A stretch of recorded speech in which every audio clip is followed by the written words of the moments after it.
কাউকে বিনা কারণে কষ্ট দিয়ে থাকলে সেটা আপনার কাছে ফিরবেই, দুদিন আগে বা পরে, কিন্তু ফিরবেই। এই কথাটি শুধু একটি প্রবাদ নয়, এটি জীবনের একটি কঠিন বাস্তবতা।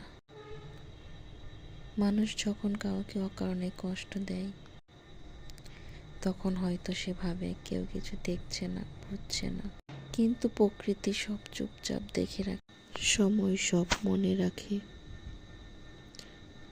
আর ঠিক এক সময় সে অন্যায়ের প্রতিদান ফেরত আসে। হয়তো তখন আপনি ভুলে গেছেন কাকে কিভাবে কষ্ট দিয়েছেন, কিন্তু জীবন কখনো ভুলে না।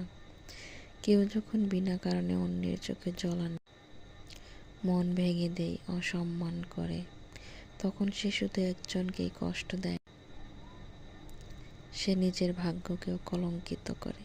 আপনি কাউকে অপমান করলেন, হেয় করলেন, অথচ সে কোনো ভুলই করেনি।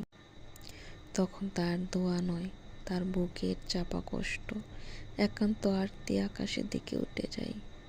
সেই আর্তনাদ একসময় ফিরে আসে অন্য কোনো রূপে, হয়তো এমন ভাবে যে আপনি ভাবতেও পারেন না। কিভাবে এমনটা হলো?